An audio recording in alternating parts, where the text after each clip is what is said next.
बिना पासवान जी है अरे हाँ दुसाद पासवान ओकरे कहे छे। ये हमारे विनोद पासवान जी की तरफ से 50 रुपए के पुरस्कार दिए हैं और खुश होकर मैं अपने हाँ ये 51 रुपए के पुरस्कार दिए हैं। मैं अपने दीपक शर्मा नाथ पार्टी की ओर से लाख लाख धन्यवाद करता हूँ पासवान जी को हार्दिक अभिनंदन करता हूँ। भैया मुसाफिर शादी नहीं करवा? नहीं मैं शादी नहीं करूंगा। नहीं कीजिएगा शादी। अरे बड़ी बड़ी शर्म लड़की है ये बहन जाना कि बहन के सीधा हाथ से घी नहीं निकले के ना। हाँ टेढ़ा करे पड़े के समझली। हाँ सुन लीजिए एकरा भेड़ा बना के अपना रंग महल लेके चल। ठीक है बहन।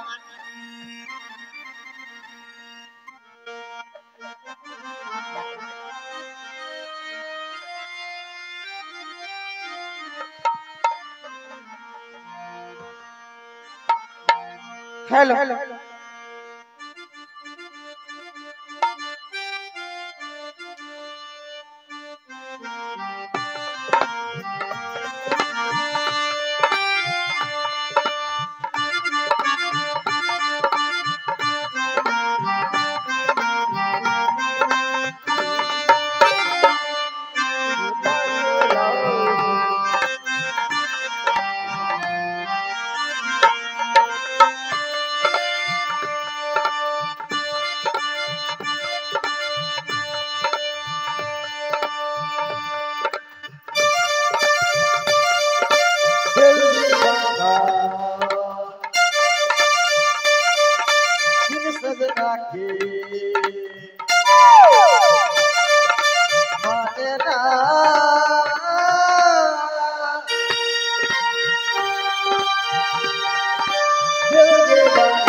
सुनो ये प्यार की कहानी अपने दिल और दिमाग से निकाल दो। ए मुसाफिर थोड़ा सा शादी कर लीजिए ना। मैं शादी नहीं कर सकता। क्या शादी नहीं कर सकते हो? ये बहन एकरा भेड़ा बना के अपना रंग महल ले चल। आया का जादू हमारी आई के दुर्गा माँ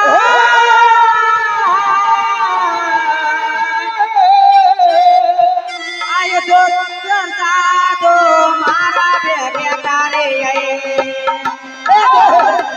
दो मारा बेगे कारे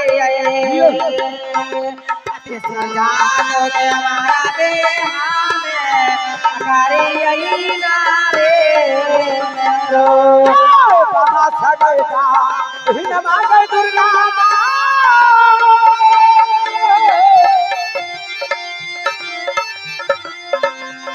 राजा बाबू ढोला पे रही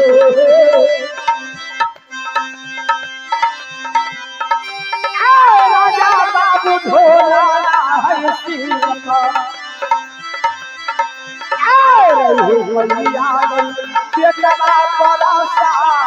आइयो ना के या बाबूगे के बहिन हाँ बहन एरा तो घेरा बनाए देलिए अब ले चल अपना रंग महल ठीक है बहन चल हेलो रे छौरा रे बेटा इधर आएंगे छी है है मलिकाइन ई बरगाहे नमना छै कि पाठा बरगाहे एकरा देखे छियै पीछा में नेगरी छै आगू में पुछरी छै ओए हमर दबा नहीं रहा ओकरे भेड़ा बना देलिए रंग महल लेके जाय छियै मलिकाइन एकरा बलोक लेके जइयो आय अपना हम रंग महल ले जेबे कि तो बोल ले जेबी रे ई अंडार नहीं देते के बहिन चल रंग महल चल के अचाला दिस अचाला बेगे बहिनी मेरा हरिया चल हे अपन के महल आगे चल रे चल बहिन गया अपन के महल यो ना रे मेरो चल हो चल ही बहिनिया गे आ श्री राजा मोरा आगे चल हो आय मन गई हरिया गई चल हो लई गई मोरो चल तू आला होया हे आके गोरा लागै के बहिन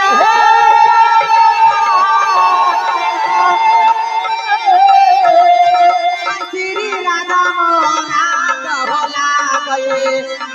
श्री राधा मोरा कहो लागै चलो आके गोरा के लागै श्री राधा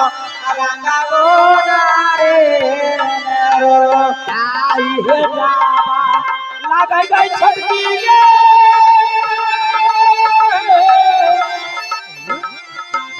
आ श्री राजा मोरंग लागै लागैया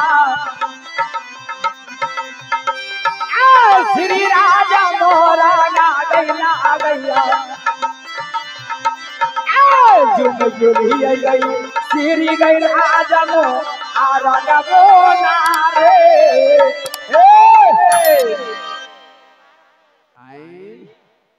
की हल इशारा मारे छ यहाँ देखे छो भूलकल जाय छियै चाहे मांगलियो मुखिया से चाहे नहीं देलको भूलकल जाय छियै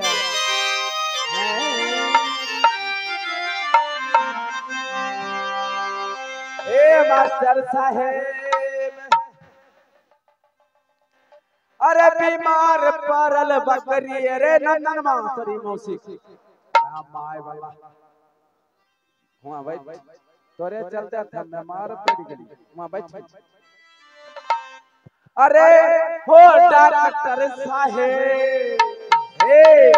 मुंह से बोला कुछ तो खोला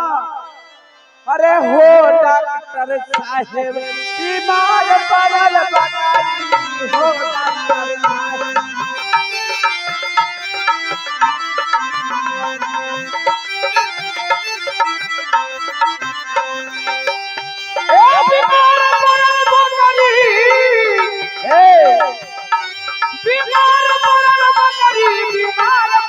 हे डॉक्टर साहेब बीमार पड़ल बकरी हे डॉक्टर साहेब बीमार पड़ल बकरी हे डॉक्टर अरे नहीं खाए छै घास भूसा नहीं खाए छै खिचड़ी नहीं खाए छै घास भूसा नहीं खाए खिचड़ी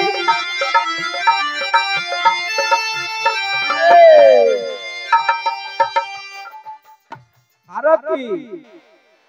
अरे उन्ने से बदुले तोर दल कैला करी